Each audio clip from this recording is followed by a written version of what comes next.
Ihsan Wali's Test.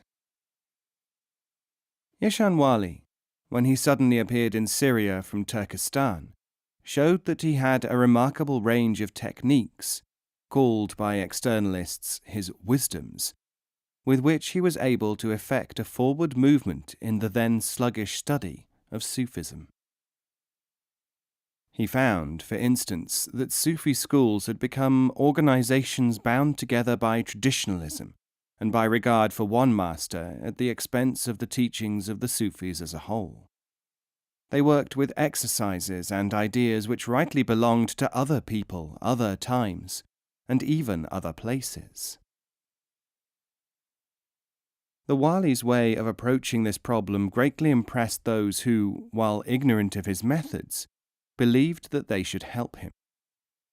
They included Mustafa Ali Darazi, Ali Mohammed Husseini, and Tawil Termidi, whose reports survive. He told them, "To the outward eye, viewing these collections of people, even by the reality that they have become flour mills rather than schools, the ones to approach and the ones which have no capacity to learn are impossible to differentiate. I have, as you know, shown you that all are defective at present for the work, but which of them is capable of revival?" He pointed to a row of palm trees which were suffering from the heat. "If water is limited, which tree do we water?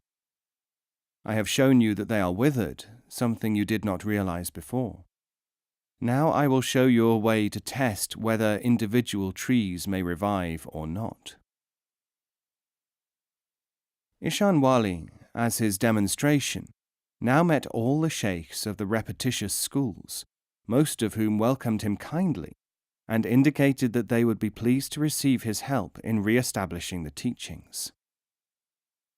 He gave them no assurances.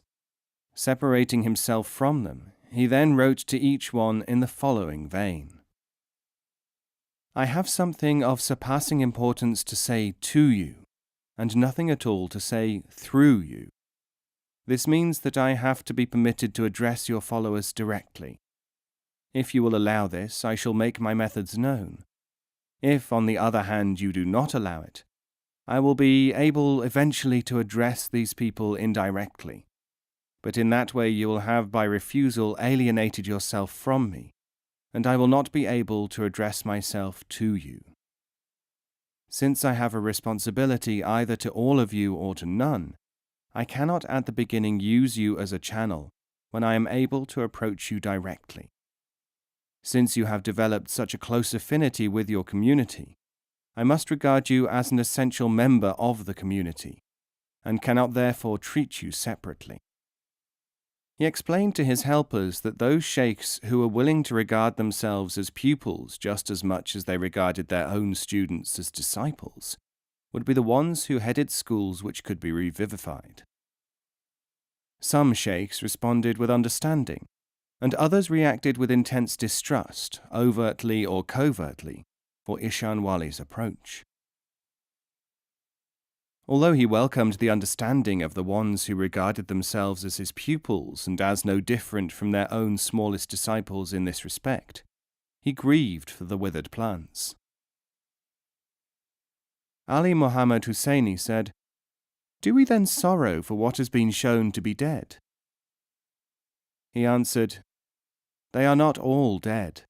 It is only their suspicion which makes them behave as if they were dead." No sooner had he said this than some sheikhs of the divided schools, as if by innerly perceptive hearing, changed their attitudes and laid their turbans at his feet. Majzoub, one of the formerly perplexed sheikhs, said subsequently, "I felt as if something oppressive had lifted, and I knew then that it was my fear and suspicion." But Ihsan Wali said, "It was the prayers of the withering sheikhs themselves, stronger than their fears and suspicions, which caused them to come to us and receive what we had to bring them. The merit is in fact all theirs. How can we have merit for doing something which we know? We have in the past earned merit for exercising virtues. But in this instance, it is by pushing athwart their natures, full of rust, that they have polished the mirror of understanding. By this means did the suspicious sheikhs retain their importance in their own schools, and gain greater respect from their own disciples. The few who remained estranged found that their pupils were more and more inclining towards confusion of mind or adherence to the wali, though he wrote to them to say, "I do not enroll your pupils, not out of courtesy to you, but because without the understanding of the whole body, the limb cannot function. If you fear loss of disciples through my presence, therefore, do not fear, for I cannot help them, and will always say so. But I have fear for your eventual situation." The withered plants, except for a few, did not respond to this kindly rain. Today, of course, there is no trace on earth of the followers of those sheikhs who did not come to the methods of Ishan Wali during his Syrian residence.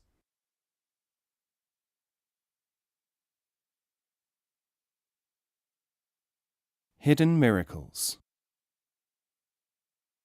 Someone asked Fuad Ashik, a senior disciple of Bahuddin Naqshband's, "Can you tell me why it is that the Maulana conceals his miracles? I have often seen him in places when others have testified that they were with him at the time elsewhere. Similarly, when he cures someone by means of prayer, he may say, 'It would have happened in any case.' People who ask him favours or who are favoured by his interest gain great advantages in the world, but he denies his influence, or else attributes such events to coincidence or even to the work of others." Fuad said, "I have myself observed this many times. Indeed, since I am so often with him, it is now a matter of my daily experience. The reason is that miracles are the operation of extraordinary service. They are not done to make people happy or sad. If they impress, this impressing is going to make the childish person credulous and excited, instead of making him learn something."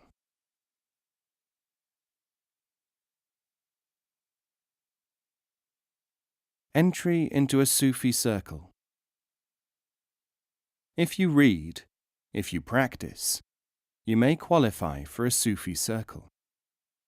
If you only read, you will not. If you think you have had experiences upon which you can build, you may not qualify. Words alone do not communicate. There must be something prepared of which the words are a hint. Practice alone does not perfect humanity. Man needs the contact of the truth, initially in a form which will help him. What is suitable and unexceptionable for one time and place is generally limited, unsuitable, or a hindrance in another time and place. This is true in the search, and also in many fields of ordinary life. Hope and work so that you may be acceptable to a Sufi circle. Do not try to judge it or its members unless you are free from greed. Greed makes you believe things you would not normally believe. It makes you disbelieve things you should ordinarily believe.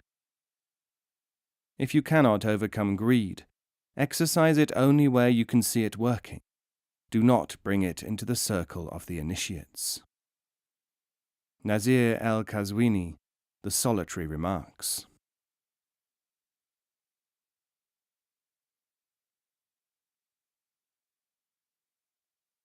A Story of Ibn Halim. There were two men of great renown as teachers of the right path. Ibn Halim relates that he went first to see one of them, whose name was Pir Ardashir of Qazwin. He said to Pir Ardashir, "Will you advise me as to what to do and what not to do?" The Pir said, "Yes, but I will give you such instructions as you will find very hard to carry out, since they will go against your preferences, even if these preferences are sometimes for hardship." Ibn Halim spent some months with Pir Ardashir and found that his teaching was indeed hard for him. Although Pir Ardashir's former disciples were now famed throughout the world as enlightened teachers, he could not stand the changes, the uncertainties, and the disciplines placed upon him. At length he applied to the Pir for permission to leave, and travelled to the tekia of the second teacher, Murshid Amali. He asked the Murshid, "Would you place upon me burdens which I might find next to intolerable?" Amali replied, "I would not place upon you such burdens." Ibn Halim asked, "Will you then accept me as a disciple?" The Murshid answered, "Not until you have asked me why my training would not be so onerous as that of Pir Ardashir." Ibn Halim asked, "Why would it not be so onerous?" The Murshid told him, "Because I would not care for you and your real well-being like Ardashir cared for you. Therefore you must not now ask me to accept you as a disciple."